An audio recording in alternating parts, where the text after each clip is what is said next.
Olá, bom dia.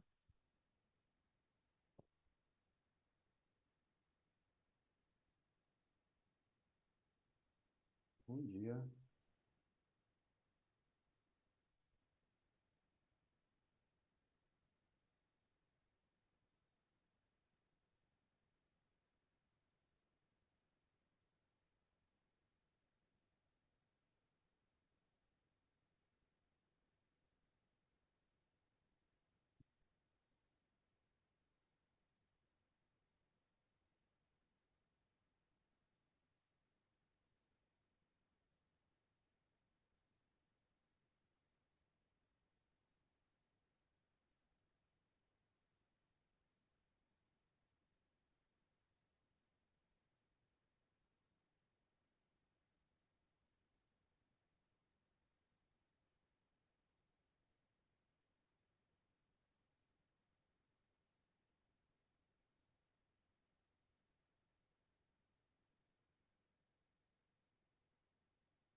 Oi, Wagner.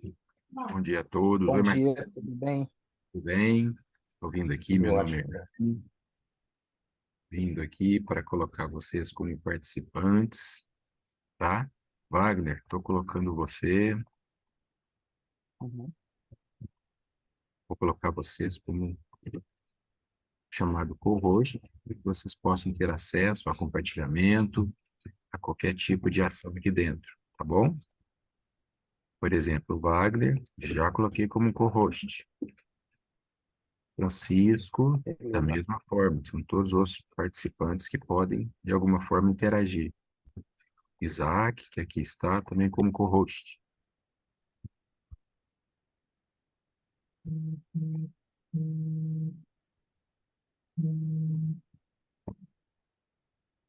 segundinho só.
Wagner, você como Oi. moderador, e nós temos aqui o Marcelo, que está como nosso líder, né?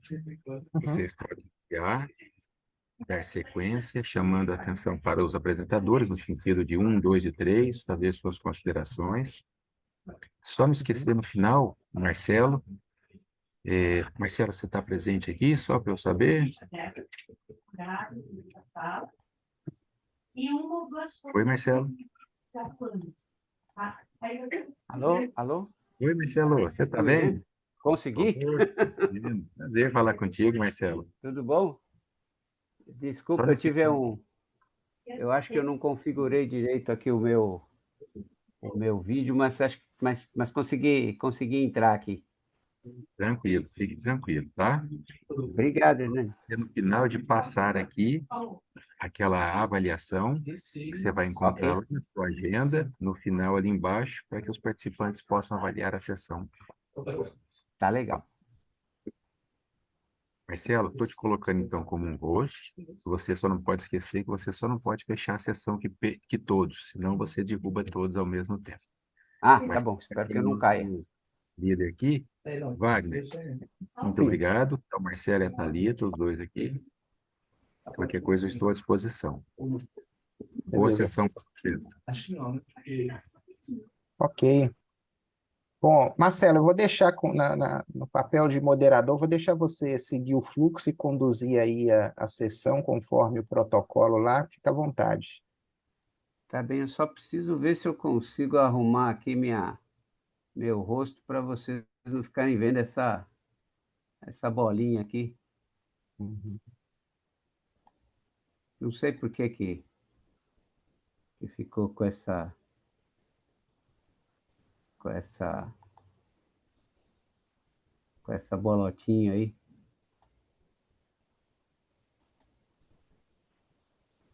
Eita, nós.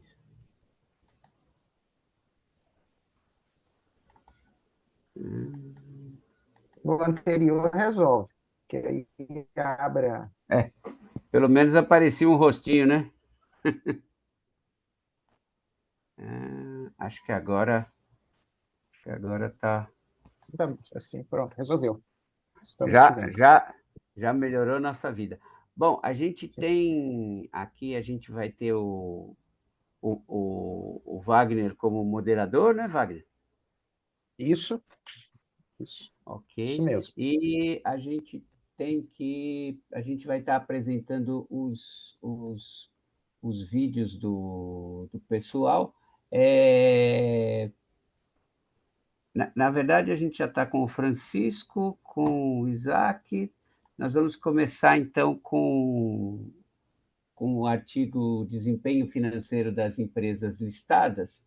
Deixa eu ver se eu consigo colocar o vídeo. A gente vai passar o vídeo com 8 minutos e, na Uhum. sequência, eu passo pro Wagner, é isso? E Isso. aí a gente começa a discussão, ok? Ok. Vamos ver se eu consigo colocar aqui o vídeo do.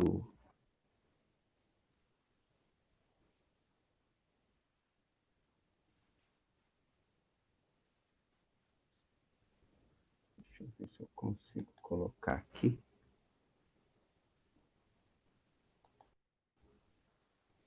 Hum,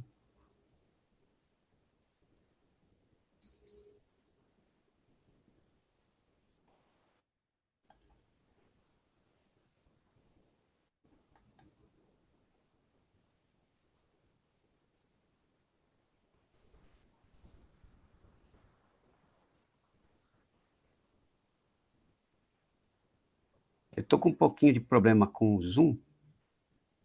Eu estou tentando aqui compartilhar a tela, mas ele tá me.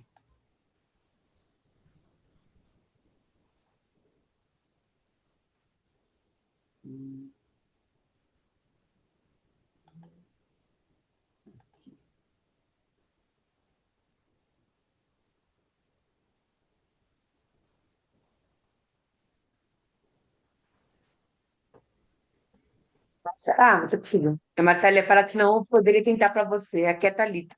Você conseguiu? Ah, Melhor ainda. consegui entrar aqui. Eu vou passar o vídeo, então vocês estão vendo o vídeo? Sim, Sim. Ok.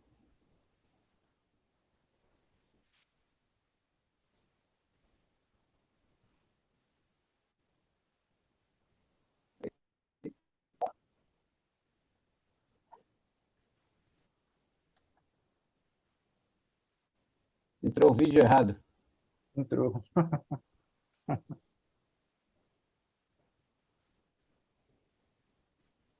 Meu Deus.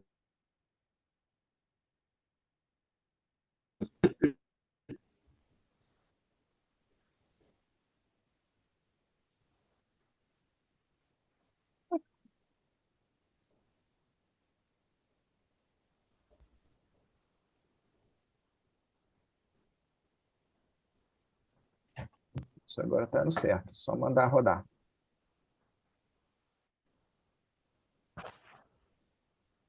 Eu não estou ouvindo, não sei os demais. Não está vindo o áudio, Vocês não não sei para os demais. estão... Também não ouço. Eu também não estou escutando, não. Tá? Aqui no meu tá tudo ok. Os autores estão, os autores estão aí? Porque, de repente, se ele quiser explicar rapidamente o trabalho, resolve também, né? Isso. Porque não está vindo som para mim, não. É, tá, tá sem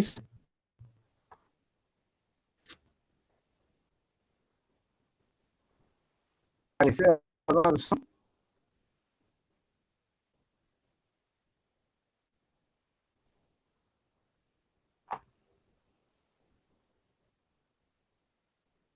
Agora travou tudo, não sei se é só para mim. Não, aqui também travou. Travou? É o Isaac que é o autor? Vocês estão Sim, sou conseguindo eu, sim. ouvir, não? Não, não estou, professor. Nós estamos ouvindo e está travando bastante. Tá. Vocês não estão me ouvindo não, né? Agora, Você a gente está Isaac ouvindo, está falando, Isaac. A né? gente não Estou está ouvindo. conseguindo. Ouvi o vídeo, né? A gente não está Isso, isso. conseguindo Ô, Isaac, ver o Eu vídeo, posso é. tentar apresentar também, mas Você faz. consegue apresentar o vídeo daí? o Vamos ver se vídeo, eu posso Não, tentar não, apresentar o vídeo. apresentação. faz uma Falado, apresentação em 8 minutos, Isaac, então, já que está dando é, problema no vídeo. aí vocês só controlam o meu tempo, porque para eu chegar nos Eu vou 8 tentar minutos da só mais apresentação, uma deu uma... vez. Certo. Deixa eu ver aqui.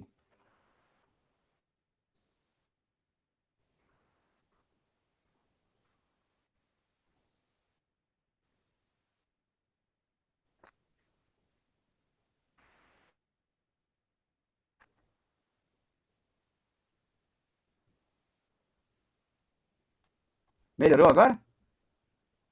Não, não resolveu, não. Eu acho que a gente deve ir para o Não? caminho Ah, do Isaac apresentar vamos rapidamente e aí resolve. pelo caminho do Isaac. Isaac, você faz essa gentileza para a gente, por favor?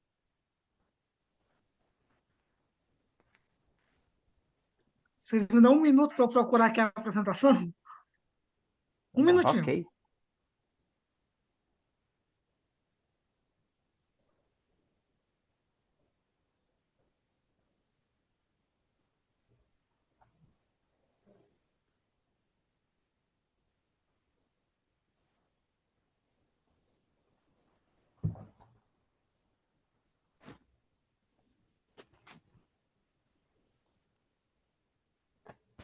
Você acha que a gente tenta, Wagner, nos demais tentar o vídeo ou o pessoal já pode preparar uma apresentação e a gente Eu faz acho de que uma era forma bom, mais... O porque problema também pode ser do meu vídeo, né?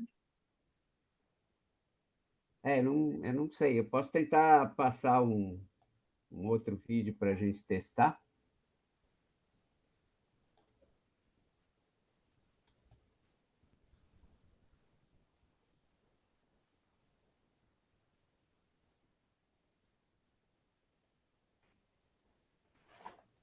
Vocês estão vendo aí?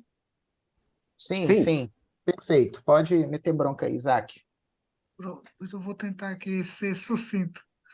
Ok. Bom dia a todos. Eu vou colocar aqui meu rosto. Cadê nem sei mais onde é que eu coloco aqui meu rosto.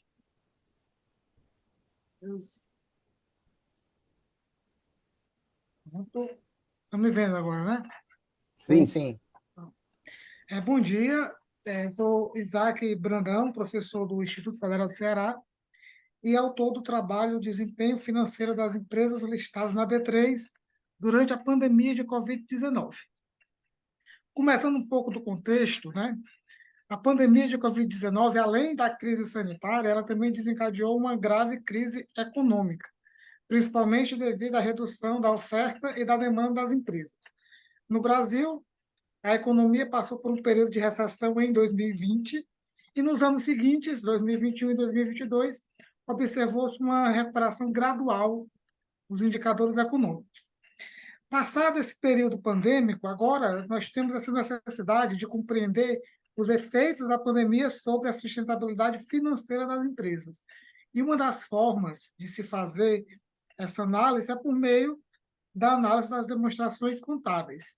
E aí nós podemos verificar o desempenho financeiro das empresas por vários indicadores de liquidez, endividamento, rentabilidade, atividade e de mercado. A literatura anterior aqui no Brasil, ela foca uma análise financeira das empresas, principalmente no primeiro ano da pandemia, no primeiro trimestre, e normalmente de setores específicos, faltando aí uma análise mais geral de como foi o desempenho das empresas durante todo o período da pandemia e como também se deu essa recuperação desse desempenho em 2021 e em 2022. O problema da pesquisa, então, é qual o efeito da crise econômica da pandemia sobre o desempenho financeiro das empresas brasileiras, refletido em suas demonstrações contábeis. O objetivo é analisar o desempenho financeiro das empresas durante a pandemia de Covid, identificando as principais dimensões que explicam esse desempenho, né? E também verificando de que forma a pandemia afetou cada uma dessas dimensões. A hipótese, baseada na literatura, é que a crise econômica causada pela pandemia é refletida nos índices financeiros das empresas, com a piora do desempenho no primeiro ano, 2020, e melhora gradual nos anos seguintes, 2021 e 2022. A amostra da pesquisa foram 117 empresas no período de 2019 a 2022. Eu busquei uma amostra balanceada para que a gente pudesse fazer esse acompanhamento das mesmas empresas durante todo o período da pandemia, por isso só 117 empresas. Inicialmente, eu procurei mensurar 20 índices financeiros a partir das informações dos informes trimestrais e das demonstrações contábeis. Então, nós temos aí 12 períodos, né, de março de 2020 até dezembro de 2022, e mais o ano de 2019, que ficou como o ano antes da pandemia. Então, depois que eu fiz o cálculo dos indicadores, para identificar as dimensões do desempenho financeiro, eu fiz análise de componentes principais. Eu fiz várias, até no trabalho eu coloco isso, eu fiz várias formas de análise de componentes principais, e todas elas davam um número entre 5, 6 até 7 dimensões que explicam o desempenho financeiro. Então, eu escolhi aquela que mais se repetia, das várias formas de análise de componentes principais, para colocar no trabalho. O efeito da pandemia sobre o desempenho financeiro das empresas, que seria o principal objetivo da pesquisa, foi verificado por estatística descritiva. A gente vai mostrar os gráficos do desempenho financeiro de cada uma das dimensões e também uma análise de regressão com efeitos fixos das empresas, em que eu fiz o desempenho financeiro, as dimensões, no caso, né, como variável dependente, e a variável independente, o período da pandemia, certo? Trimestre a trimestre, mas o desempenho defasado, para verificar realmente se a pandemia modificou o desempenho. Então, como variável dependente, eu tenho o desempenho financeiro atual e como variável de controle, o desempenho do trimestre anterior. Aqui eu tenho já uma análise descritiva dos indicadores financeiros, né? Então, melhor, da análise de componentes principais que foi usada na pesquisa. Então, nós tivemos 6 dimensões de desempenho financeiro. A primeira eu chamei de liquidez, a segunda, endividamento de longo prazo, a terceira seria rentabilidade, a quarta, o prazo médio de estocagem, a quinta, o valor de mercado, e o último, o prazo de pagamento de compras. Essas seriam as 6 dimensões. Eu fiz outras estimações de análise de componentes principais, considerando apenas um trimestre, ou considerando valores anuais, e os resultados foram bem semelhantes a esse. Aqui a gente vai começar a verificar dimensão por dimensão o impacto da pandemia, começando com a primeira dimensão, que seria a liquidez. Observou-se que a liquidez das empresas em 2020 teve uma pequena queda em março e depois ela cresceu, até com significância estatística aqui em setembro de 2020, e voltou a cair a liquidez para os valores de 2019 apenas no final de 2021. Então, é até o oposto do que se esperava. Se esperava que a liquidez das empresas caísse muito durante a pandemia. Foi o contrário, ela fez crescer, certo? O endividamento de longo prazo é muito parecido com a liquidez. Ele teve um aumento durante o período da pandemia e lá no final, já no final de 2021, o endividamento diminuiu. Então, é o inverso, no caso da liquidez. A liquidez cresceu no início e diminuiu no final, como contrariamente ao que se esperava, e o endividamento de longo prazo ele teve um comportamento do jeito que a gente esperava, que crescesse no primeiro ano e no segundo ano, a partir do final de 2021, diminuísse.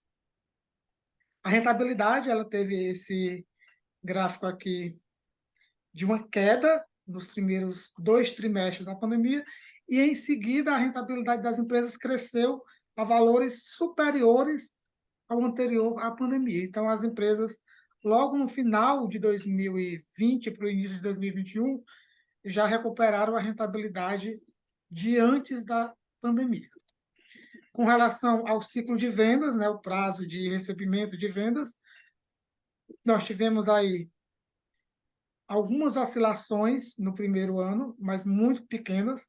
Apenas em março de 2021, estatisticamente, nós temos aí um crescimento desse prazo de recebimento de vendas, e também no final de 2021. Né? Então, nós tivemos apenas essas 2 oscilações que foram estatisticamente significativas.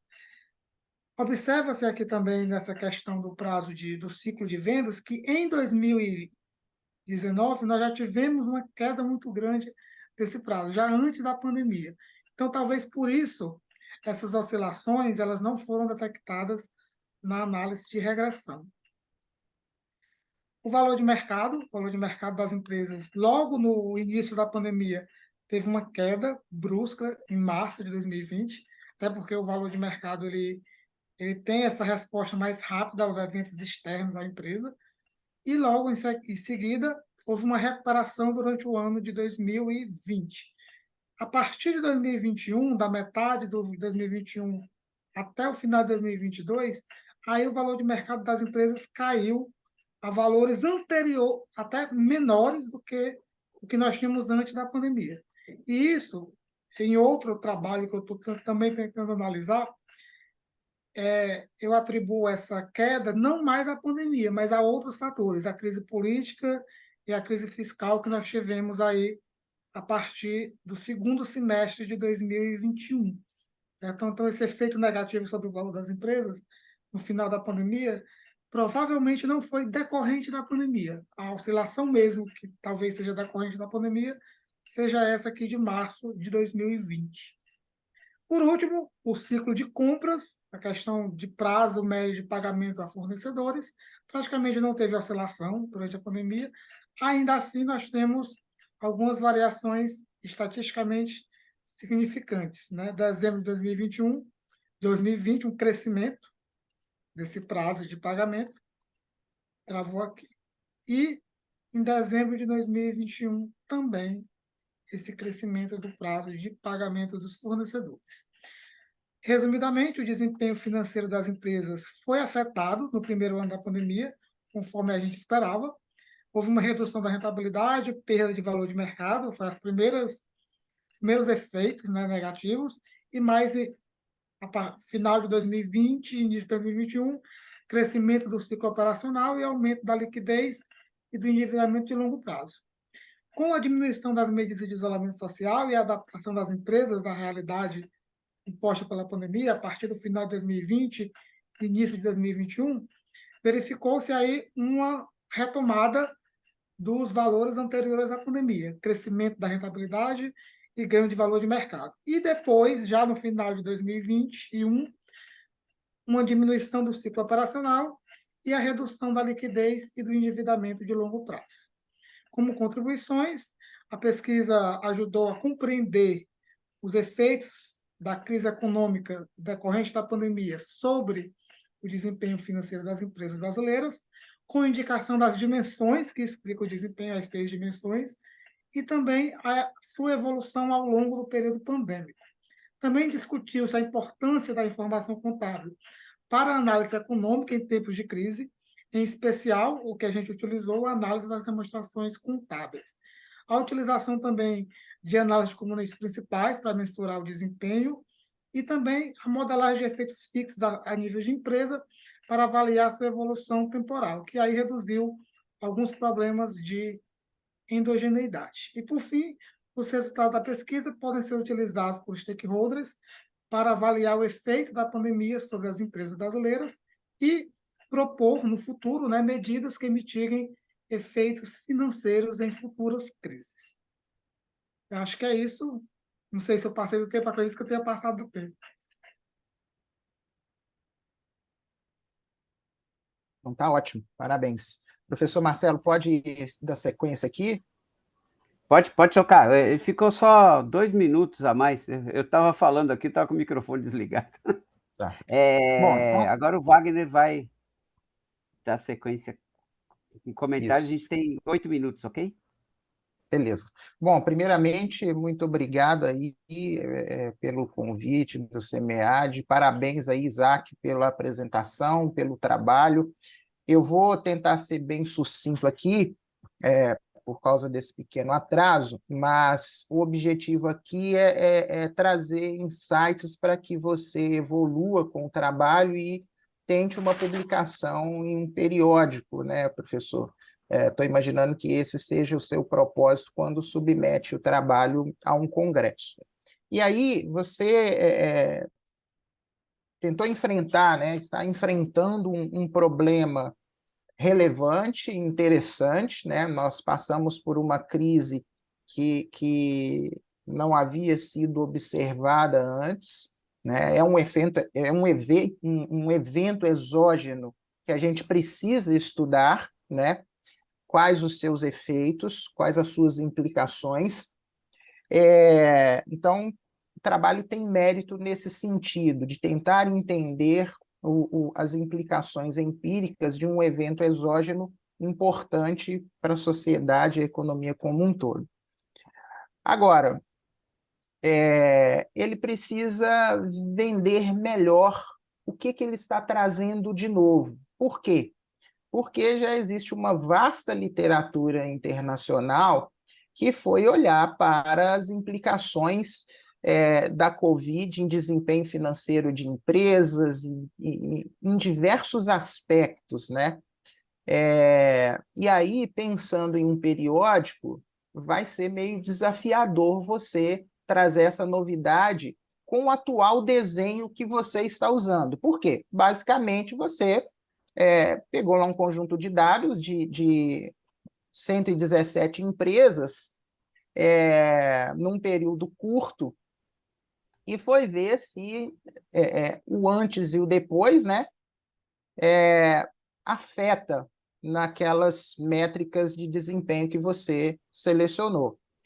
Mas qual que é o problema aí? É um modelo ingênuo no sentido de que é pouco provável que apenas a Covid tenha influenciado naqueles indicadores, né?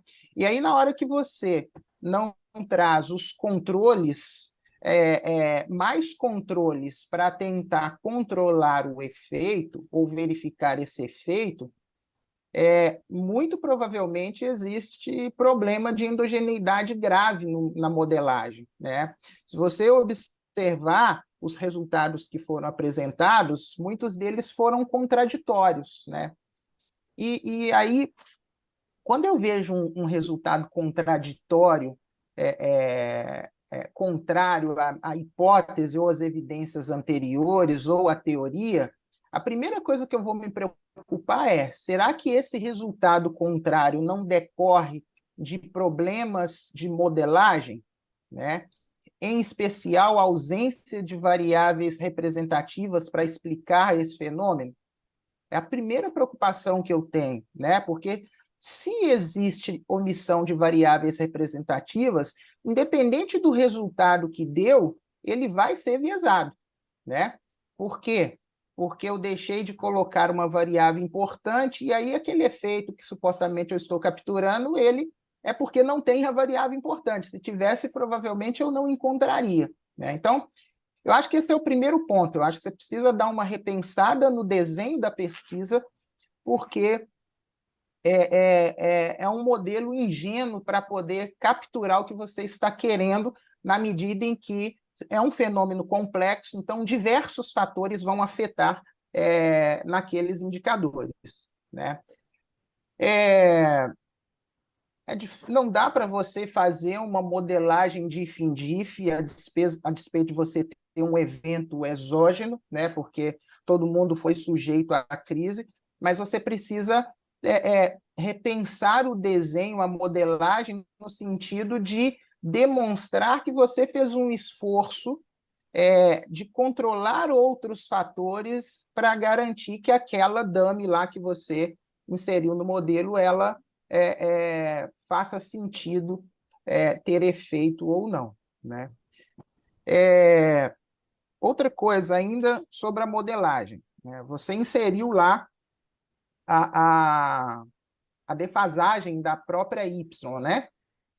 Para mim faz todo sentido no contexto da pesquisa em contabilidade, em especial falando de indicadores fundamentalistas. Só que você precisa repensar a estimação, né? Porque quando eu uso a variável defasada, eu estou assumindo ali que existe um efeito dinâmico, né? Então eu preciso estimar usando outras estratégias, em geral o GMM, né? Não dá para a gente não pode rodar um painel com efeito fixo aleatório ou o que seja, com essa defasagem do Y, sem usar uma abordagem de GMM, porque, obviamente, vai ter problema de simultaneidade em alguma medida, né? E aí isso é uma questão metodológica que você precisa pensar, né?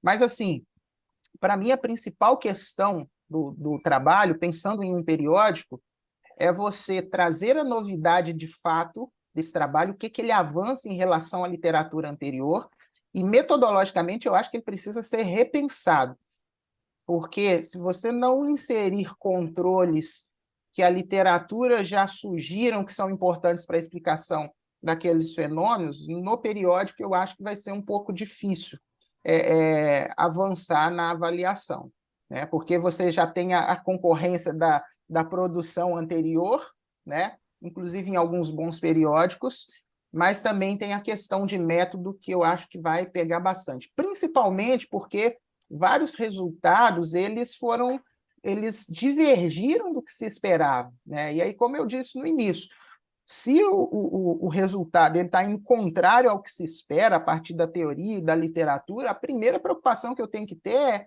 se esse modelo aqui ele está adequado e não tem problemas graves de violação dos pressupostos, em especial a ausência de variáveis representativas, né? Quando a gente modela, a gente precisa sempre pensar na ideia de parcimônia, né, de um modelo parcimonioso, mas a econometria contemporânea ela tem relaxado um pouco essa questão com o objetivo de tentar contornar o problema da endogeneidade, em especial aquele relacionado decorrente de omissão de variáveis representativas. Por quê? Porque em contabilidade, em ciências sociais aplicadas, a gente lida com fenômenos complexos. Então, dificilmente vai ter meia dúzia de variáveis explicando uma outra. Vai ser sempre aquela meia dúzia mais dezenas de outros fatores, e aí a gente precisa identificar aqueles que são mais importantes e tentar controlar para garantir que aquilo que a gente quer medir está sendo medido efetivamente. E uma outra coisa que eu acho importante, independente da evidência, né, de que não existe problema grave de endogeneidade na modelagem que você vier apresentar, eu acho que vai ser um pouco difícil você falar em causalidade ou efeito, né? Você só vai conseguir capturar a associação, e o que não é demérito nenhum. A gente precisa superar um pouco isso, no sentido de que não é o fato da gente não conseguir olhar para a causalidade que o trabalho não contribua, né? Por causa da característica do que a gente faz, dos fenômenos na nossa área. São fenômenos complexos e a gente dificilmente vai conseguir olhar para a causalidade, a não ser que a gente tenha um contexto bem específico que vai nos dar aqueles elementos para a gente olhar para a causalidade. Mas quando a gente olha para a associação, para a gente vender que aquele modelo ali, ele realmente ele é relevante, né? Eu preciso tentar contornar os problemas de endogeneidade fazendo diversas modelagens e colocando controles suficientes para garantir que aquele coeficiente que eu quero analisar o efeito, a associação, ele não esteja com uma estimação enviesada, beleza? De resto, eu fiz assim algumas considerações de forma, eu anotei aqui num arquivo, depois eu posso te mandar esse arquivo para você dar uma lida e aí, na medida do possível, incorporar ou não. Uma outra sugestão também que eu acho que isso é importante, né? Por se tratar de um artigo científico, e aí, a depender do trabalho, do periódico que você for submeter, eu tentaria substituir boa parte da literatura que foi citada aqui, né? Focando mais em periódicos, top journals, periódicos mais relevantes, tanto estrangeiros quanto nacionais, e evitar ficar citando livros didáticos ou esses livros que a gente usa para ensinar contabilidade e finanças, né? Não que eles não sejam importantes, eles são importantes, mas trazer a literatura de ponta é mais importante. Ok? Parabéns aí pelo trabalho e sucesso na publicação permanente, definitiva. Obrigadão. Professor Marcelo, te devolvo a palavra. Se o professor Isaac quiser fazer comentários, fique à vontade também, professor. Não, professor, eu queria só agradecer alguns comentários, eu já previa, porque como é a primeira versão do trabalho, algumas coisas eu já previa, né? Só teve um comentário que desde quando eu fiz a primeira estimação até hoje, ainda estou com ele na cabeça, se você puder me ajudar depois, quais seriam as variáveis de controle? Porque as variáveis que nós usamos, pelo menos que eu uso, né, nas minhas pesquisas, todas elas são decorrentes de índices financeiros. A maioria delas. Então, eu coloquei aí do tamanho, mas como o tamanho está muito associado a efeito fixo, ele não deu nada, então eu até tirei da parcimônia. Tentei o GMM, mas também os resultados foram semelhantes por conta que não tinha outras variáveis, né? Então, quais seriam as variáveis de controle que eu poderia usar? Tá. Eu poderia usar próprias variáveis financeiras, e aí ficaria praticamente. Pois é. Não pode. É o grande problema que eu Nesse tive. desenho aqui, não. Na verdade, assim, tem diversos fatores associados a características das firmas e a fatores ambientais do tipo estágio de ciclo de vida da firma, nível de competição no setor, complexidade setorial, estratégia empresarial. Tudo isso existem proxies para a gente tentar capturar e colocar nesse tipo de modelagem. Mas isso não é efeito fixo? Não está dentro do efeito fixo da firma? Efeito fixo de setor, né? Mas vai o estar setor, dentro. a firma está dentro do setor, aí eu fiquei confuso com relação a isso. Não, mas a forma como o setor influencia em cada firma é diferente. A reação dos agentes econômicos à pressão, por exemplo, ao nível de concorrência setorial, não é o mesmo, né? Uhum. Então, se eu estou num Entendi, setor de alta competição, o comportamento dos agentes econômicos vai ser um. Se eu entendi. estou num setor de baixa competição, o comportamento vai ser outro. Se eu estou em firmas que se posicionam com base em custos, o desempenho vai ser um. Com base em diferenciação, o desempenho vai ser outro. Essas características, elas importam. Eu não posso assumir que isso está dentro do efeito fixo da firma e pronto, acabou. Não, não é assim, né? Eu preciso pensar nesses fatores. Ok? Mas aí, Era só, qualquer coisa, eu estou à disposição para a gente conversar. obrigado, professor. Era Pessoal, só mais essa questão que eu fiquei com uma pulga atrás da orelha desde o início da pesquisa. Aham. muito boa a discussão. Eu caí da minha conexão, não sei se vocês perceberam. Vamos dar continuidade, então. Eu vou pedir, então, que o próximo autor, pela ordem, eu estou tendo que acessar pelo meu tablet que o meu computador travou na sessão anterior. É, o próximo autor é o.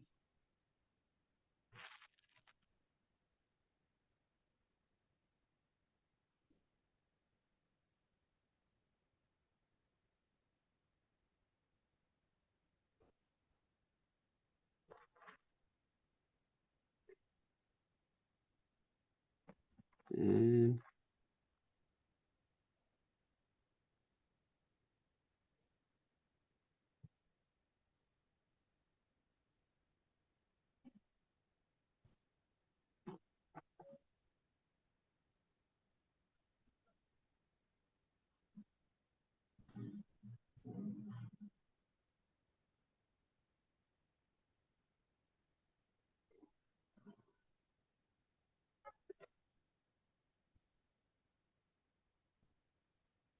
pá, Professor, eu acho que é Leandro Marques. Isso, é o Leandro, é. Você consegue fazer sua apresentação, Leandro? Que a gente está com problema nos vídeos. Consigo sim, professor, sem problema. Não tinha me manifestado ainda porque a sequência que Estava chegou aqui para aguardando. mim, o meu seria o terceiro trabalho, mas sem problema nenhum.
Só confirmando se.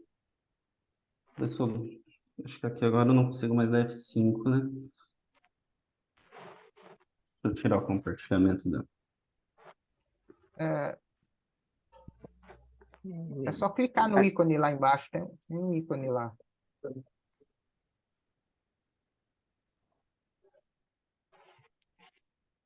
É, aqui não.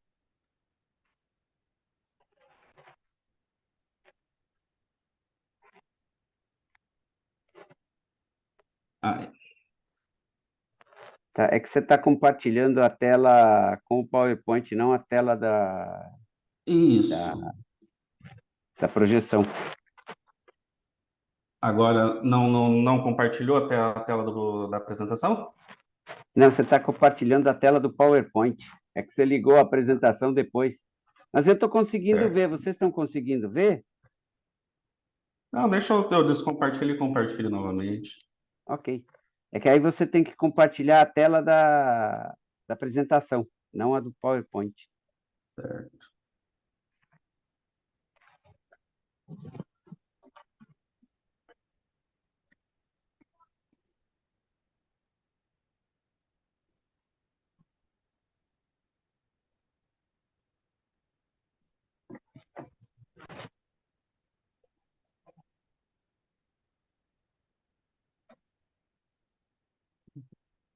Não tá dando opção de sair da tela cheia aqui.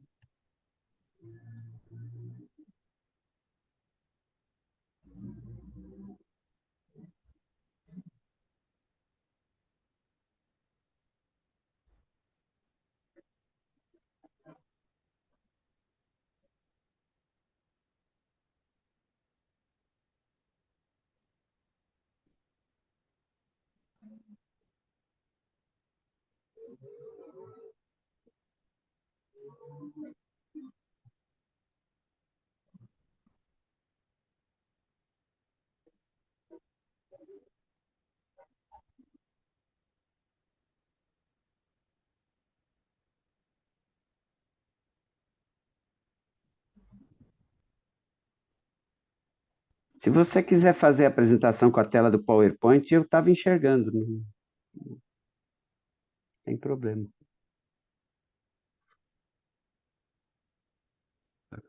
Quando coloca aqui na apresentação, ele não tá dando opção de voltar no Zoom aqui. Tem que deixar lá no PowerPoint mesmo. Se você quiser apresentar pelo PowerPoint, não tem problema. É, Dá para ver. vai ser mais fácil.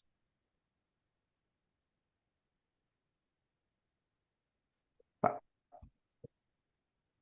Então, Se você quiser só consegue. ampliar um pouquinho a tela do Deixa eu PowerPoint. dar Isso. zoom.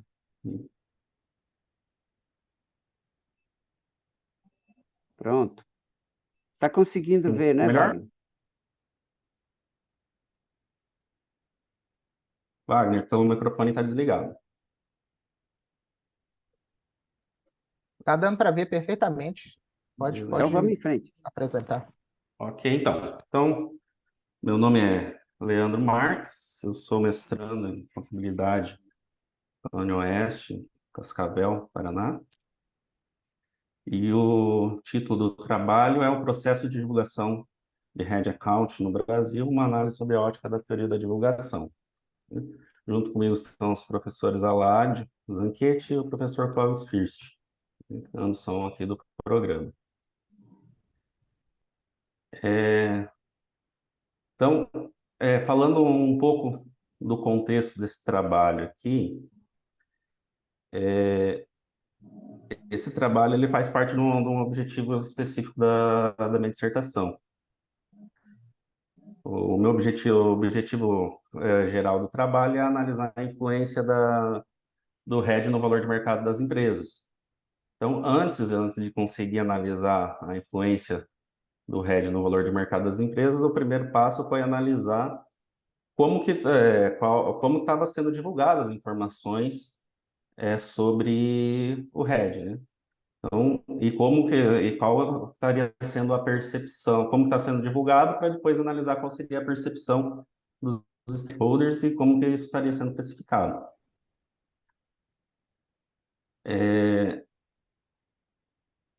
Então, pensando nesse trabalho específico, o objetivo principal aqui é analisar como se deu a evolução da divulgação dos derivativos desde que houve as mudanças das normas internacionais de contabilidade, né, que foram adotadas plenamente a partir de 2010 até, no caso que eu trabalho, eu analisei 2010 a 2019, e analisar essas informações, aí detalhando, abrindo esse objetivo, seria identificar se as informações das empresas identificar as informações que são apresentadas, analisar se essas informações estão aderentes aos CPCs e, consequentemente, às NBC, e compreender o comportamento das empresas ao longo dos anos sobre o headcount.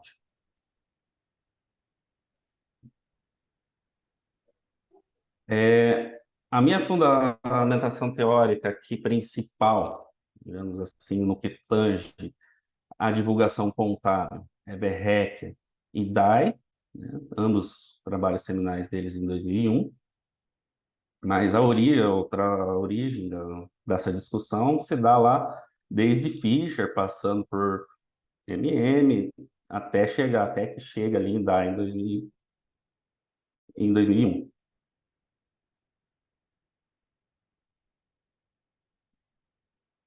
Então, a teoria de base do trabalho é a teoria da divulgação, que ela possui 3 abordagens, sendo a divulgação baseada em associação, a divulgação baseada em julgamento e a divulgação baseada em eficiência. Nesse trabalho em questão, a ótica vai ser baseada em julgamento, né, que está analisando o fenômeno com base no divulgador.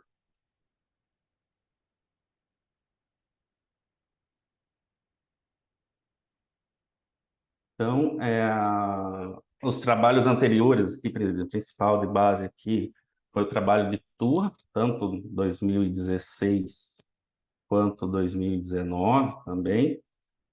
Ele fez, no primeiro momento, ele fez uma análise semelhante a essa que eu estou fazendo aqui, específica para o ano de 2014. Na sequência, ele fez a análise para o ano de 2016 e fez uma comparação se havia alteração de comportamento entre um ano e outro, né? Aí a diferença que eu estou trazendo agora é que, ao invés de analisar em 2 anos específicos, eu procurei analisar ano a ano, numa década ali, como se comportou durante esse período o fenômeno. Então, a metodologia, foram analisados 10 anos, né, das empresas listadas. Foi adotada aqui a referência aqui de filtro, as ações listadas, né, então não foi considerado o BDR, nem outros tipos de divulgação na Bolsa. Tinha um total lá, naquele momento, de 610 empresas. Foram excluídas as empresas do setor financeiro e as administradoras de bens, e os serviços de utilidade pública, porque em função das especificidades de cada um desses setores, né? Aí foram excluídas empresas que tinham menos de 5 anos de dados para análise, para que pudesse ter um comparativo das informações, né? Por exemplo, se eu pegasse uma empresa que tinha 1 ano de divulgação, não tinha com o que comparar, não tinha como analisar uma evolução. E foram analisadas, excluídas algumas empresas que em algum momento lá apresentava faturamento zero ou negativo, porque isso distorcia a montagem das variáveis. Então, a população estudada ficou em 221 empresas.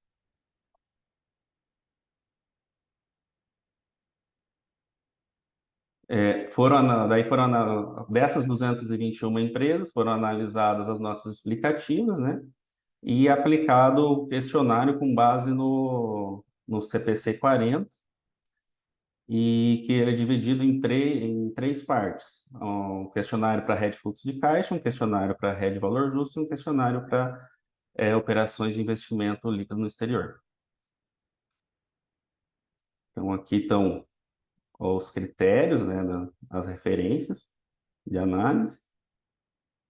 Aqui foi colocado o RED de valor justo, né, o exemplo adotado aqui, dessas 5 questões, por ser o que teve mais utilização, digamos assim. Mas cada um deles tem o seu questionário. Aí, as variáveis que foram adotadas aqui como variáveis de controle foram tamanho, rentabilidade, endividamento e auditoria por Big Four, né? Então, as variáveis rentabilidade, tamanho, endividamento, são variáveis que eu já trazia do meu modelo principal da dissertação. Essa variável de auditoria por Big Four, eu acrescentei para esse trabalho em específico, com base no trabalho de Turra ali, porque foi o único para ele que deu relevância lá no modelo dele, foi essa variável.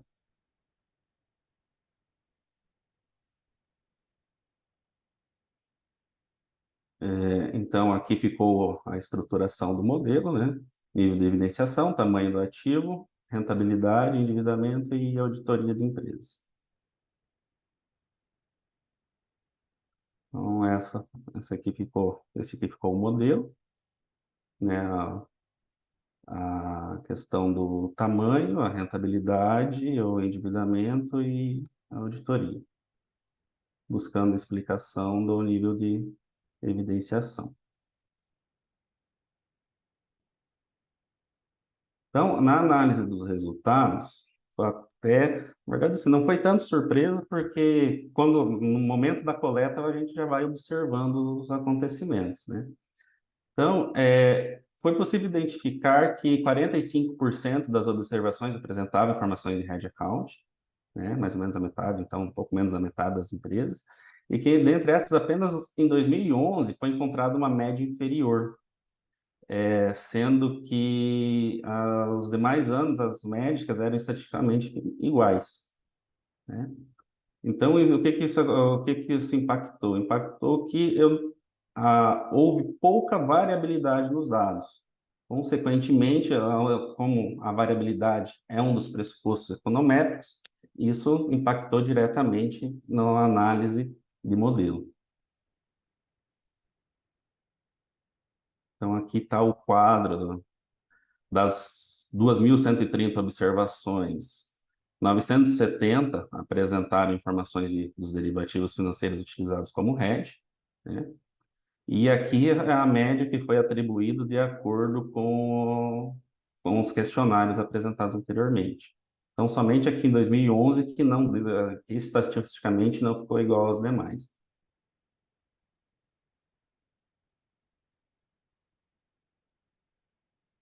Então, em relação aos setores, foi possível observar que as empresas dos setores de máquinas industriais, mineração e telecomunicações são aquelas que estão mais aderentes àquilo que precede o CPC 40, né? E que outros setores precisam evoluir na qualidade da divulgação. Principalmente aqui setores de alimentos e bebidas e agropesca, que são setores que são altamente influenciáveis tanto pela questão cambial quanto pela questão de commodities, né? Falando aqui, por exemplo, na questão de agro. Então, são setores que estão diretamente ligados à questão de hedge e que a forma como eles apresentaram a sua divulgação deixou a desejar em relação àquilo que precede o CPC.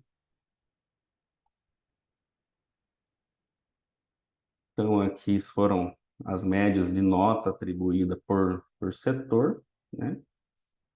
E a quantidade de empresas elencadas naquele setor que informaram a utilização de hedge. Então, o que mais informa que utiliza as operações de hedge é o setor de transportes, com praticamente 80%.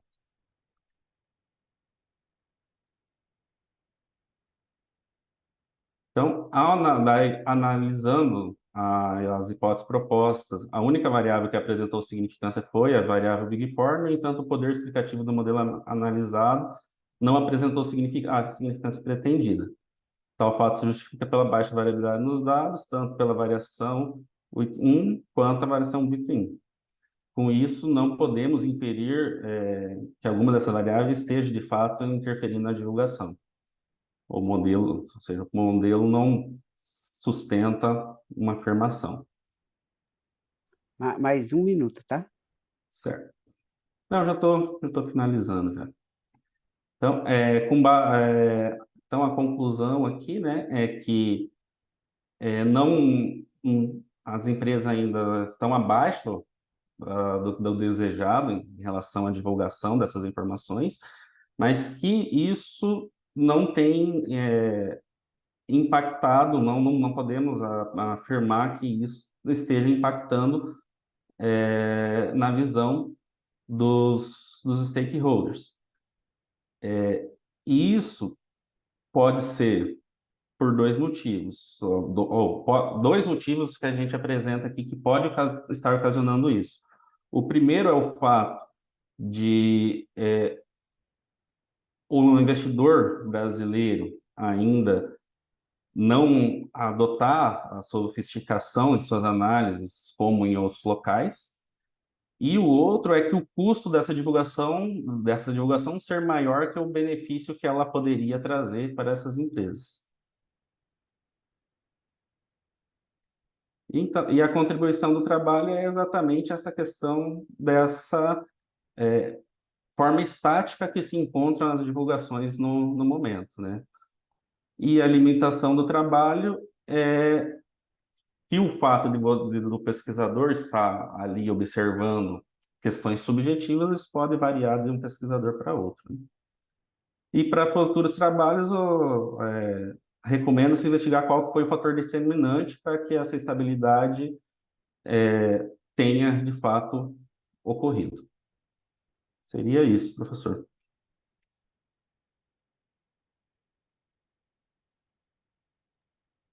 Então, eu vou passar para o Wagner. Você pode fechar a apresentação? E aí o Wagner vai fazer os comentários, ele tem 8 minutos. Bom, parabéns, Leandro, pela apresentação, parabéns pelo artigo. Seguindo a mesma linha, eu vou tentar fazer contribuições aqui no sentido de vocês evoluírem com o trabalho para uma submissão subsequente, né? Antes que eu me esqueça, mando um abraço lá para o professor Aládio, meu parceirão lá na Ampad, a gente coordena algumas áreas, a gente coordena uma área lá no Ampad junto, um tema juntos. E aí, assim, eu vou repetir a questão, porque eu acho que isso está presente nos 3 trabalhos, e que é um desafio, né? Que é o que esse trabalho tem de novo em relação ao que já foi produzido, né? E no seu caso específico, você trouxe aqui 2 trabalhos do Turra que fizeram o que você fez, em alguma medida, né? Usou a mesma proxy de nível de evidenciação. E aí você precisa demonstrar o que esse trabalho está fazendo de diferente, né? Principalmente pelo seguinte, você não encontrou resultado nenhum, né? O seu resultado ele não se sustenta. E eu vou te dar uma sugestão para você repensar. Eu já pesquiso em auditoria há algum tempo. Essa dummy que você encontrou aqui, efeito significativo, baixo, né? Provavelmente é por omissão de variável representativa, variável significativa. E aí eu vou te fazer uma pergunta para eu não falar bobagem. Você controlou efeito setor na modelagem? Na modelagem, se fosse controlar o efeito setor, reduziria demais a amostra. Então, Por que reduziria a amostra? porque, bom, qual forma que o professor está falando de controle? Para mim, controlar o setor seria rodar específico para cada setor, certo? Não. É colocar uma dummy politômica para controlar o efeito de cada setor. Você vai usar um setor de referência, né? E os demais vão comparar o efeito marginal de cada setor em relação a esse setor de referência. Então, você não controlou o setor. Então, provavelmente essa Big Four ali, que foi a única variável que teve efeito, é porque está sem esse controle de setor. E por que não faz sentido você não ter controle setorial? Os seus dados já estão sugerindo que existe diferença entre os setores, né? Você apresentou a estatística descritiva aqui, e se você não controla setor, isso é incoerente. Como é que você apresenta uma estatística descritiva que já está te sugerindo que exista diferença nesse nível de evidenciação aí de RED entre setor, e aí quando você modela, você não controla esse efeito setor, né? Como foi um nível de significância fraco, muito provavelmente é porque está sem essa variável e outras, né? Então, eu acho que isso é um aspecto para vocês repensarem depois, né? Essa dummy da Big Four aqui, ela é ocasional, provavelmente por omissão dessa variável e outras variáveis que explicariam esse comportamento aqui do nível de evidenciação. Agora, um negócio que não ficou claro para mim, porque o que você falou, né, e que está escrito aqui, mas o modelo não está vendendo isso, qual que foi o objetivo específico do trabalho? Quando você pensou no trabalho, qual que era a ideia? Era encontrar os determinantes ou o impacto? Não, O a que que vocês ideia, queriam? o que nós queríamos aqui nesse trabalho era, na verdade, assim, teve duas linhas, mas eu vou tentar resumir aqui. Não, desse trabalho especificamente. Isso, não, sim, então, eu tentar resumir a situação. A ideia desse trabalho em específico era analisar a qualidade se houve, durante essa década, houve uma evolução na qualidade da informação divulgada. Por exemplo, a partir de 2010, passou o período de transição das FRS. Então, a partir dali, as empresas deveriam estar 100% aderentes. Mas a gente sabe que na prática não é assim que funciona.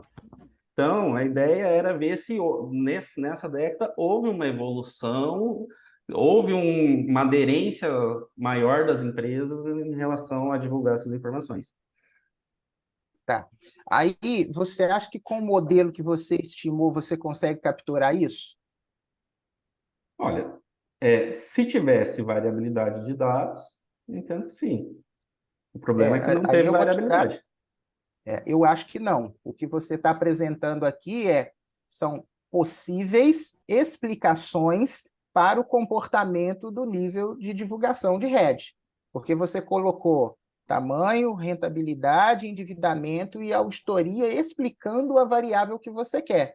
Se o objetivo era ver o que está acontecendo em termos de crescimento desse nível de divulgação, essas variáveis não vão te possibilitar responder isso.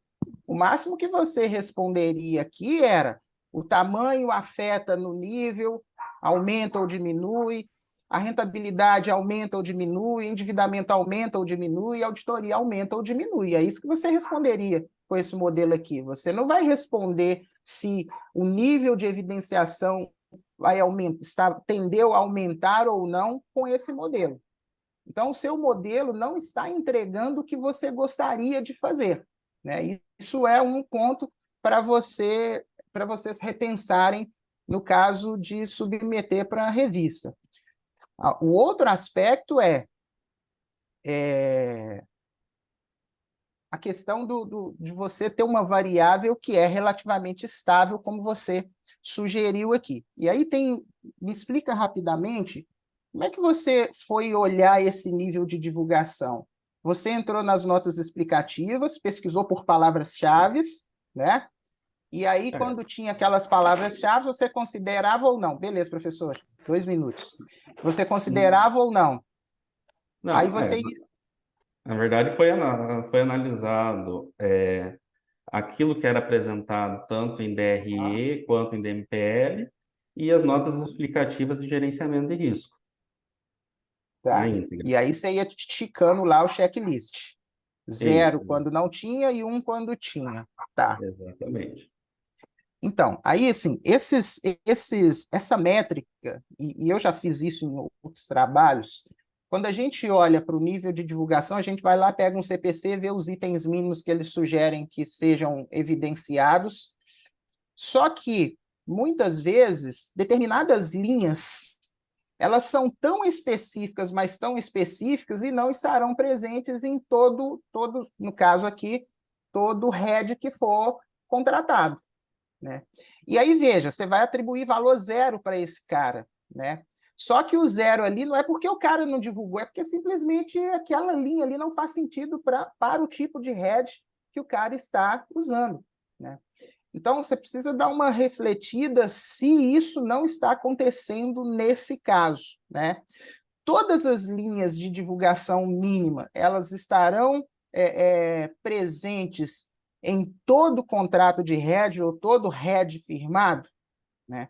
Se isso for uma verdade, o que você fez faz sentido. Se isso não for uma verdade, não necessariamente, porque diversas linhas ali vão receber valor zero, simplesmente porque não existe motivo para elas existirem na divulgação, né? Porque aquele tipo de head não exige que aquela linha específica esteja presente. Então, eu acho que isso é uma questão que você precisa, vocês precisam dar uma olhada nesse checklist, porque se isso for uma verdade, o índice ele é problemático. E esses índices de nível de evidenciação com esses checklists, todos eles são problemáticos, tá? Eu te falo porque eu já fiz isso e nesse caso aqui eu estou mais propenso a concordar que todas as linhas devam estar divulgadas, né?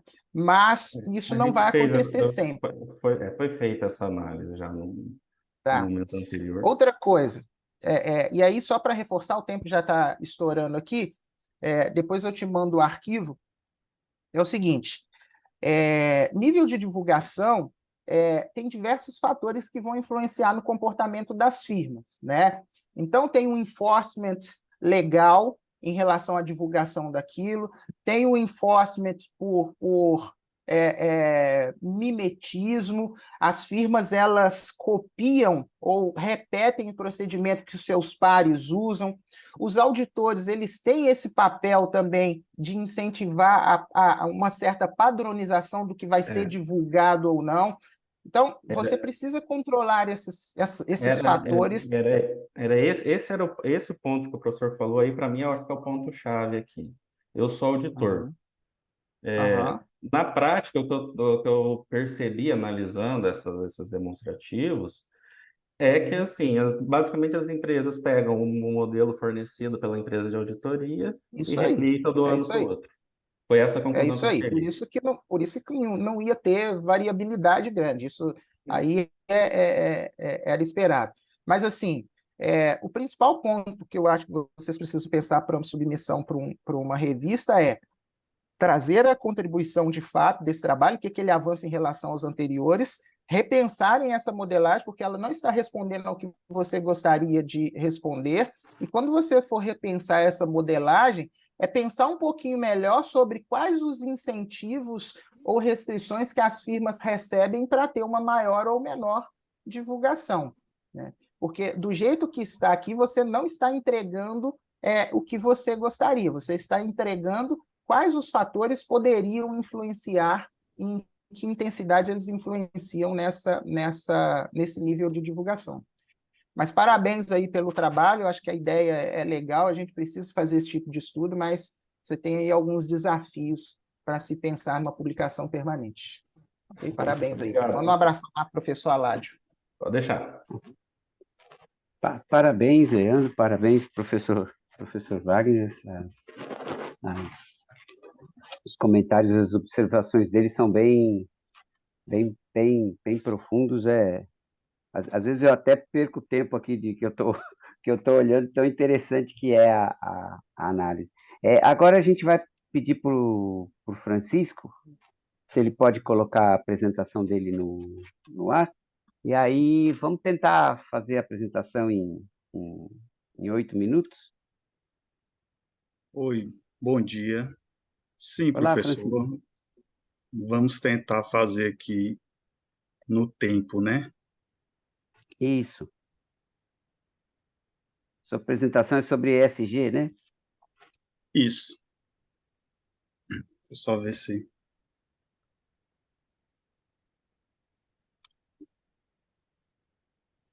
Bem, é um ensaio teórico. Eu vou, como a apresentação, o vídeo, né, foi compartilhado, tem uma autora também que explanou, que apresentou. Eu acho que eu estou conseguindo compartilhar aqui. Vocês só confirmem comigo se está Sim, compartilhando. está compartilhado.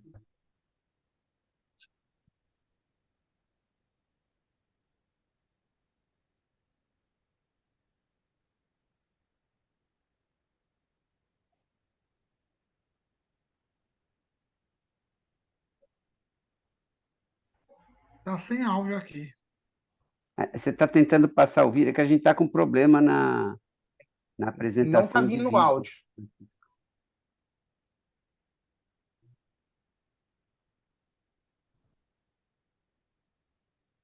Professor Francisco, não está vindo áudio.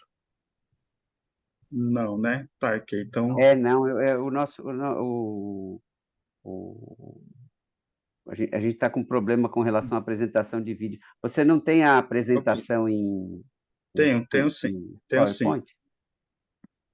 Foi só uma tentativa, É, mas dá certo aqui pelo slide mesmo. Então, desculpa aí. tá ótimo. Não, Enfim, não tem problema. vamos iniciar. Eu acho que está a tela compartilhada, né? Tá sim. Uhum. Tá, ok. Então, é um ensaio teórico, né? O título é esse, Implicações da Regulação na Divulgação das Práticas ESG. Esses são os autores, né? Tamara Santos, eu, Wellington Ribeiro e Isadora Souza, a gente é do PPAC, da UFC.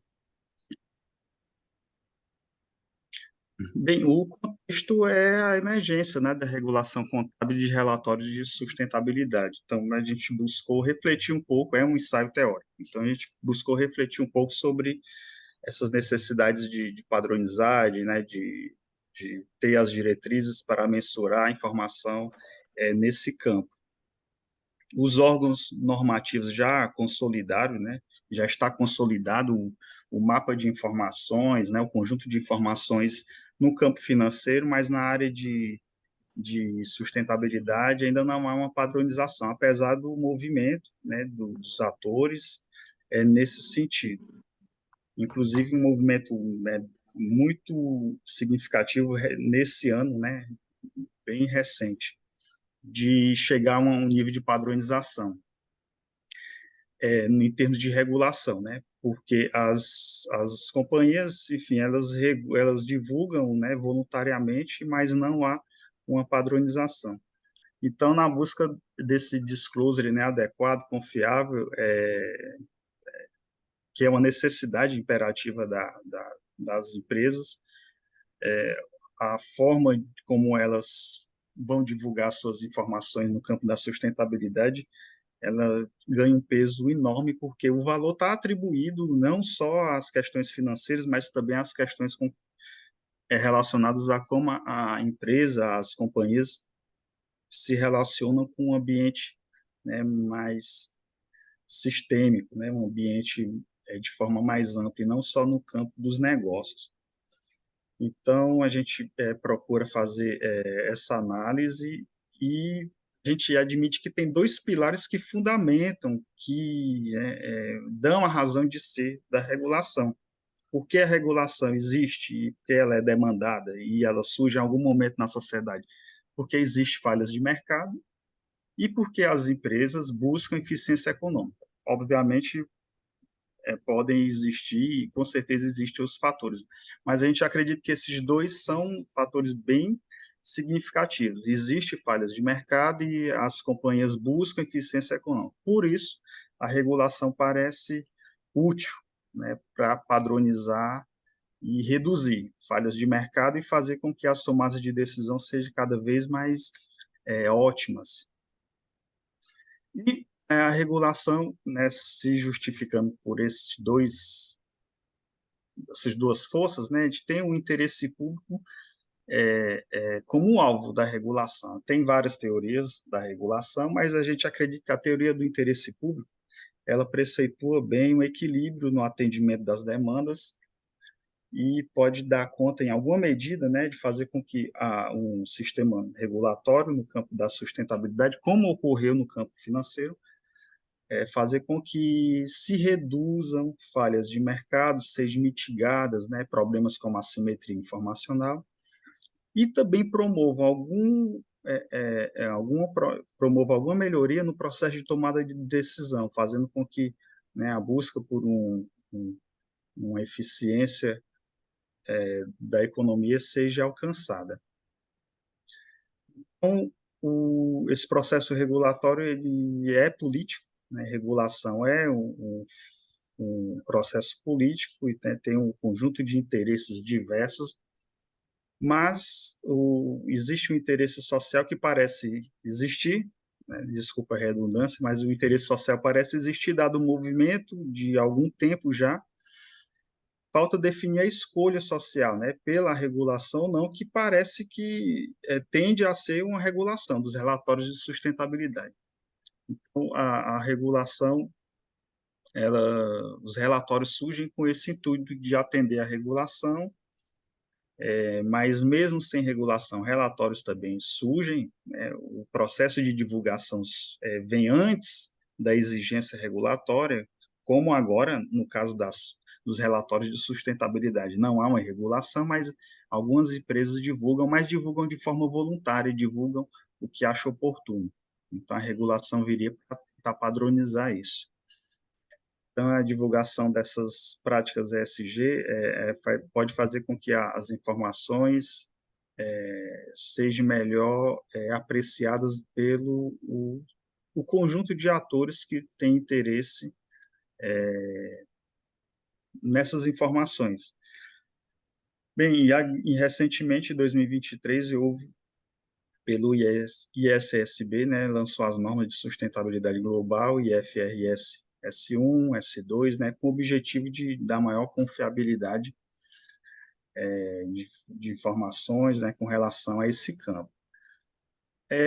Depois dessa reflexão, a gente pode chegar a algumas conclusões, né, que seriam aqui, pode ser elencadas aqui de forma resumida, como essas diretrizes, né, a ausência de diretrizes, né, e de uma padronização pode levar a uma consequência negativa com relação às práticas oportunistas, né, pelas empresas, como greenwash, né, por exemplo. Então, um processo regulatório pode reduzir isso. E também as empresas, de modo geral, se direcionam, né, para essa divulgação das práticas ESG com o intuito de conseguir de aumentar o valor, na verdade, né? Quando se pensa em regulação, naquela perspectiva já comentada, porque existem falhas de mercado e porque as companhias buscam eficiência econômica. Então, o processo regulatório vem para tentar mitigar falhas e tentar promover uma maior eficiência quanto à tomada, né, do processo decisório das companhias. Nesse caso, no campo das informações não financeiras, né? É o que já vem ocorrendo, um reflexo do que já vem ocorrendo no campo das informações financeiras. A gente agradece, né, o PAC, a FUNCAP e a CAPES, que tem financiado as pesquisas. Aqui são algumas referências e a gente fica à disposição já para avaliação, os comentários, feedback. Ok, obrigado. Muito bom, Francisco. Agora vamos ouvir o que o Wagner tem a comentar sobre o seu artigo. Bom, primeiramente, parabéns aí pelo artigo, Francisco e os demais autores, parabéns pela apresentação. Confesso que esse foi o que eu fui mais crítico, né, no sentido de tentar contribuir. Por quê? Porque é um tipo de trabalho mais desafiador, né? Diferente dos outros dois trabalhos que foram apresentados, que eram trabalhos teórico-empíricos, eu parto de uma teoria, vou lá, pego um conjunto de dados, analiso hipóteses, vou confirmar ou não aquela teoria ou aquelas evidências anteriores que eu utilizei como base. Nesse aqui é um ensaio teórico, né? E o ensaio teórico é um tipo de documento científico, de texto científico peculiar, né? Porque ele não tem o compromisso de entregar, de trazer respostas a problemas específicos, sejam eles teóricos ou empíricos, mas ele precisa entregar novas proposições, né? novas ideias, novos insights ou caminhos a serem percorridos depois, teórica e empiricamente, né? E aí, Francisco, o primeiro aspecto que eu acho que vocês precisam se debruçar é qual é a novidade do ensaio teórico, desse ensaio teórico, né? O que vocês estão trazendo de proposições que ultrapassam aquilo que já está consolidado ou presente na literatura anterior, né? E isso é bem desafiador. Desafiador porque não é algo fácil, porque não é uma mera revisão da literatura, né, para identificar lacunas de pesquisa, mas você precisa conjugar essa literatura já existente, fazer uma análise crítica dessa literatura e propor algo diferente, né? E aí, assim, é a minha análise, eu não sei se os demais tiveram contato com o documento, eu acho que vocês precisam evoluir nisso, né? Deixar claro o que esse ensaio tem de novo. Porque, para mim, que já pesquiso sobre efeito regulatório há algum tempo e tenho contato com a literatura de teoria da regulação, eu não consegui perceber novidade em se tratando de um ensaio teórico, né? Inclusive, eu fiz uma sugestão aqui de um livro que vai tratar exatamente sobre esse processo regulatório da divulgação sobre sustentabilidade e responsabilidade social. Eu acho que vocês precisam dar uma lida especificamente nos 3 primeiros capítulos desse livro, porque vai dar uma ajudada no sentido de vocês reorganizarem o que vocês fizeram e tentarem trazer uma novidade efetivamente, né? Porque no fim do dia, quem já tem contato com essa literatura vai ler o ensaio teórico e vai questionar o que tem de diferente aqui, né? E aí, se você quiser comentar, fica à vontade, tá, Francisco? Esse é um aspecto e que eu acho que é o ponto central. O outro, assim, tem vários, tá? Eu fiz um arquivo aqui, eu estou até olhando numa outra tela. Vocês fazem algumas afirmações que elas são meio complicadas da gente assumir. Aí eu vou dar um exemplo aqui para vocês repensarem depois. Depois eu mando o arquivo. Vocês colocam assim, ó, no último parágrafo da primeira página, tá assim, sem uma norma definida, como ocorreu com os relatórios financeiros, os relatórios ESG são opcionais e se a empresa optar por elaborar o relatório, não há um padrão a ser seguido, elevando a assimetria informacional a um patamar superior. Aí veja o que vocês estão argumentando, que se houver uma divulgação voluntária e que não está regulada, né, isso vai prejudicar a simetria, vai piorar a simetria informacional, né? Isso é estranho, né? Por que é estranho?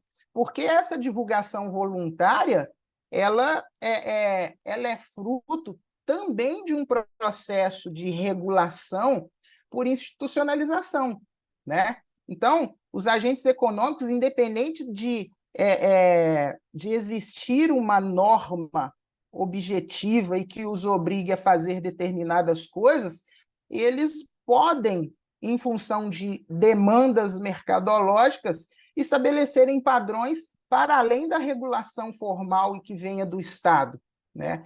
E isso não significa que vai piorar a simetria, pelo contrário, né? Então, assim, tem que tomar cuidado com essas afirmações, porque elas não fazem sentido, né?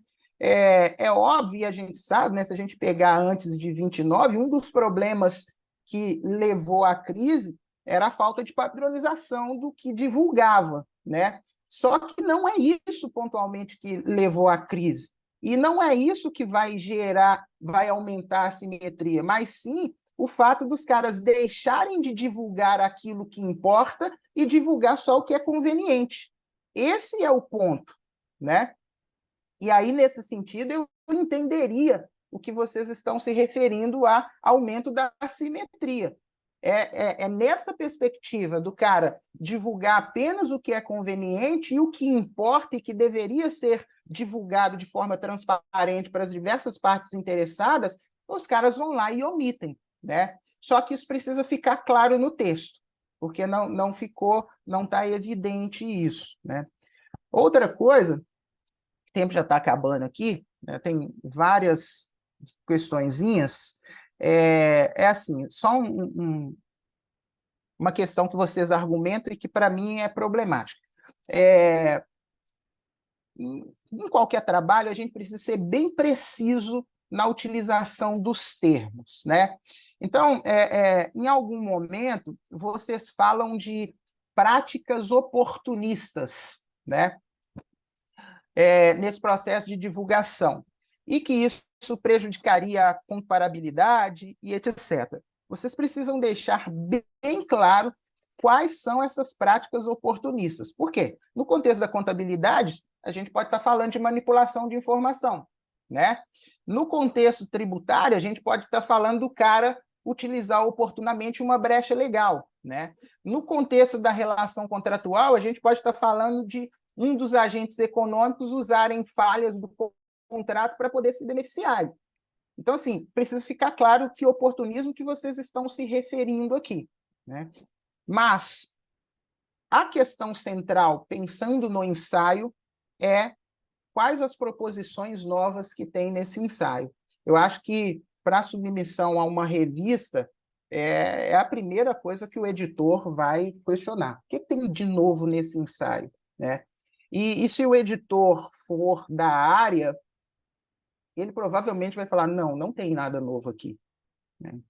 Então, assim, é um desafio que vocês precisam enfrentar para que isso fique evidente e depois, na revista, vocês terem uma maior chance de publicar. Mas parabéns pelo trabalho, né? Eu acho que você está no mestrado, né? Doutorado. Doutorado? Então você já tem um nível de maturidade maior, mas mesmo assim é muito desafiador fazer um ensaio teórico, né? Não é algo muito fácil por causa dessas características que são exigidas. Inclusive, aqui no arquivo que eu fiz, eu coloquei aqui 3 artigos que eu acho que são importantes, não sei se vocês já tiveram contato, depois eu mando por e-mail para vocês darem uma lida, porque eu acho que vai ajudá-los a dar uma repensada aí no ensaio. Mas parabéns aí e sucesso. Ok. Pessoal, Ok, obrigado. Obrigado, Wagner. excelente. Obrigado pelo trabalho de estar dando feedback por e-mail para os autores, Wagner.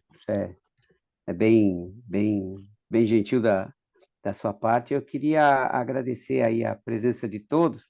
Queria pedir desculpa pelo problema que eu tive na conexão. Eu acho que o problema do som não foi devido à minha conexão, que o Francisco também tentou colocar. Eu acho que é alguma coisa com o Zoom e o YouTube, mas aí a gente conseguiu, até por sugestão do Wagner, a gente conseguiu conduzir bem a sessão. Eu coloquei no chat, o pessoal pediu para eu frisar bem, no chat tem a avaliação para vocês fazerem da sessão.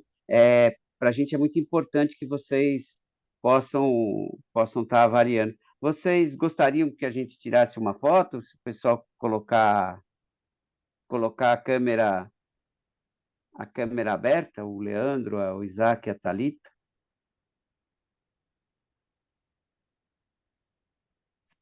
Aí a gente... A Thalita não gosta muito de ligar a câmera. Lá vai, hein?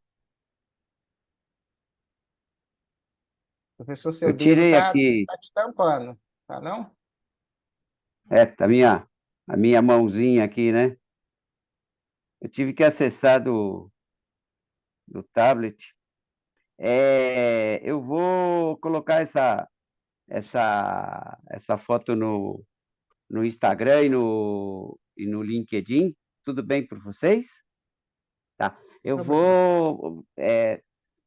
se vocês quiserem, o meu nome é Marcelo Neves Gonçalves, vocês me acham no LinkedIn, é só acrescentar.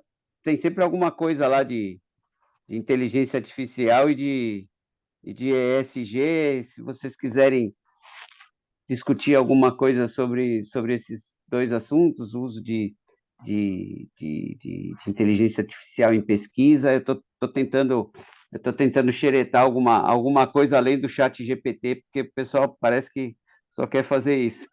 Bom, então vamos encerrar aqui a sessão. Muito obrigado ao Wagner, ao Francisco, ao Isaac, ao Leandro. Especial obrigado a Thalita aí, que apareceu para me salvar mais uma vez. Uau! E a gente se encontra por aí. Vocês todos estão só online, né? Vocês não vão comparecer presencialmente, né? Não, não, não. Online. Não, não. Tá. Então tá bom. Tchau, Um pessoal. abraço Bom para dia a todo todos aí. mundo. E a gente Tchau, não tchau. Até esqueçam mais. de responder o questionário que está no chat, o link, tá bom? Muito obrigado.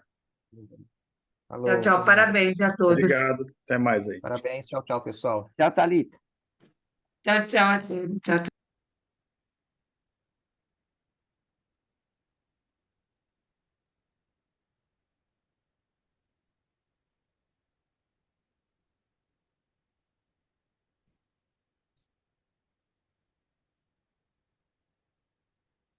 Wagner, muito obrigado. Por nada, professor.